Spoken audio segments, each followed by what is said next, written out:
इस वीडियो में बात करते हैं क्रांति कोण का। एक क्रांति कोण एक ऐसा टॉपिक है जो 10th क्लास के लिए भी महत्वपूर्ण है और 12th क्लास के लिए भी महत्वपूर्ण है। क्रांति कोण में हम लोग जानते हैं क्रांति कोण होता है क्या, जिसे हम लोग बोलते हैं क्रिटिकल एंगल। क्रांति कोण की जो घटना घटती है जो प्रकाश के अपवर्तन में होता है।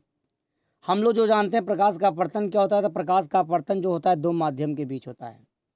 तो क्रांति कोण होता है कि क्रांति कोण का एक शर्त होता है कि प्रकाश की किरणों को सघन माध्यम से विरल माध्यम होकर गुजरना चाहिए।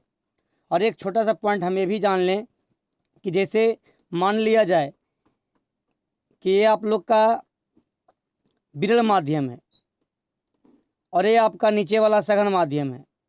तो ये जो विरल माध्यम देख रहे हैं और नीचे वाला जो आप देख रहे हैं सघन माध्यम, तो हम इसमें एक बात आपको ये बता दें कि जिस माध्यम में प्रकाश की किरणें आपतित होती है उस माध्यम के लिए अपवर्तनांक का मान μ1 होता है, चाहे वो विरल माध्यम से आए चाहे सघन माध्यम से आए। जिस माध्यम के लिए आपतित होती है उस माध्यम के लिए अपवर्तनांक μ1 होता है और अपवर्तित किरण के लिए अपवर्तनांक होता है जो μ2 होता है। यहाँ आप लोग को दिया हुआ है। जैसे मान लिया जाए ये जो हम लोग देख रहे हैं μ1 यहाँ लिखे हैं, अगर ये प्रकाश की किरणें आप लोग को विरल से सघन में आती, यहाँ पर प्रकाश की किरणें सघन माध्यम से विरल माध्यम में जा रही है। सघन माध्यम से विरल माध्यम में जाने का कारण यही है कि क्रांति कोण की जो घटना घटती है सघन माध्यम से विरल माध्यम के लिए। जैसे मान लिया प्रकाश की किरणें आपका विरल माध्यम से जब सघन माध्यम में आती है तो ये आपका μ1 हो जाएगा अपवर्तनांक।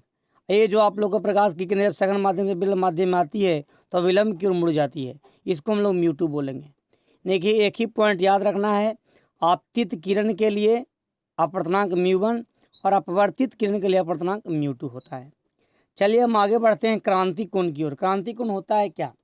क्रांति कोण कहते हैं किसको? तो कहता है कि जब प्रकाश की किरणें सघन माध्यम से विरल माध्यम में, जैसे आप देखिए जब प्रकाश की किरणें सघन माध्यम से विरल माध्यम में जाती है तो जिस आपतन कोण के लिए ये जो अपवर्तन कोण का मान देख रहे हैं जब 90 डिग्री हो जाता है, ये जो किरण देख रहे हैं अपवर्तित किरण, जब ये अपवर्तित किरण है जो समकोण बना दे, जब ये अपवर्तित किरण समकोण बना देता है तब हम लोग इस आपतन कोण को कहते हैं क्रांति कोण।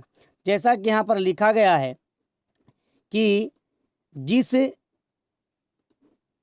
आपतन कोण के लिए अपवर्तन कोण का मान 90 डिग्री हो या समकोण हो, यानी कि हम लोग यहाँ इस प्रकार से लिखते हैं कि जिस आपतन कोण के लिए अपवर्तन कोण का मान समकोण हो तो उसे आपतन कोण को क्रांति कोण कहते हैं।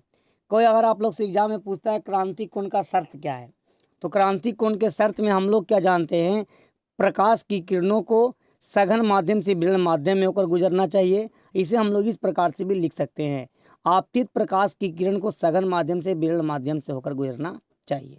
चलिए हम आगे बढ़ते हैं। इसमें क्या देख रहे हैं, ये प्रकाश की किरणें हैं जो सघन माध्यम से विरल माध्यम में जा रही है। तो जिस आपतन कोण के लिए, यानी आपतन कोण के लिए जब अपवर्तन कोण का मान 90 डिग्री हो जाता है तो इस आपतन कोण को हम लोग क्रांति कोण कहते हैं, जिसे प्रायः थीटा सी या केवल सी से सूचित करते हैं। चलिए अब आगे देखते हैं।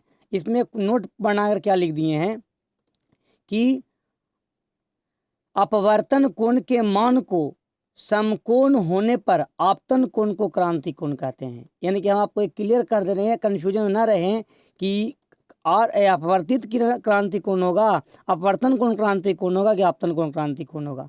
तो आप लोग माइंड में फिक्स कर लीजिए, आपतन कोण है जो क्रांति कोण होता है जब अपवर्तन कोण 90 डिग्री बन जाता है तब।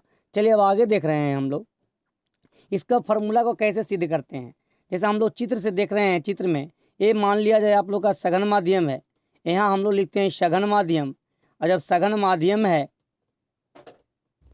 ये आपका विरल माध्यम है, विरल माध्यम, ये सघन माध्यम है विरल माध्यम।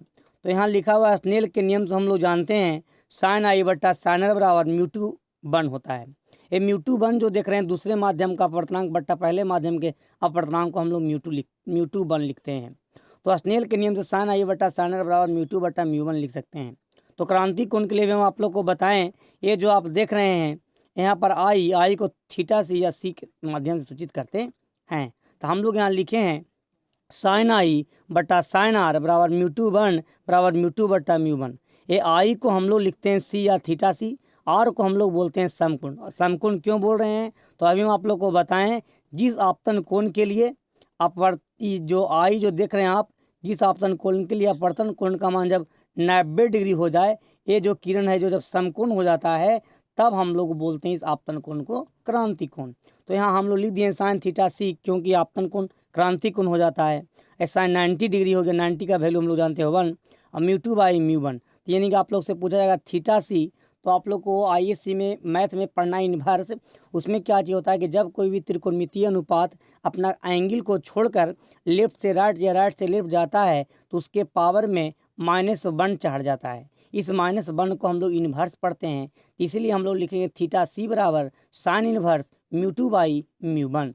हम लोग एक स्पेशल केस देख रहे हैं। स्पेशल केस क्या होता है, विशेष परिस्थिति कि मान लिया जाए विरल माध्यम में जो हवा है, यदि आपको विरल माध्यम जब हवा होता है तो ये आप लोग को माइंड में रखना होगा, विरल माध्यम में जब हवा रहे तो हवा का अपवर्तनांक होता है म्यू, इसको म्यू टू बोलेंगे क्योंकि सघन से विरल में जा रहा है। तो अपवर्तित करने के लिए आपको हो जाएगा म्यू टू बराबर 1, क्योंकि हम जानते हैं कि हवा में प्रकाश का अपवर्तन है जो म्यू 1 होता है। तो यहाँ स्पेशल केस क्या चल रहे हैं, यदि अपवर्तित किरण का माध्यम हवा होता है अपवर्तनांक म्यू टू बराबर 1।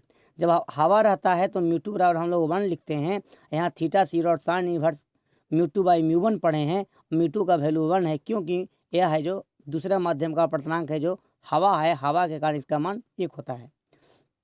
अब हम नेक्स्ट वीडियो जो आप लोग को बताएंगे पूर्णांतरिक परिवर्तन के बारे में जिक्र करेंगे।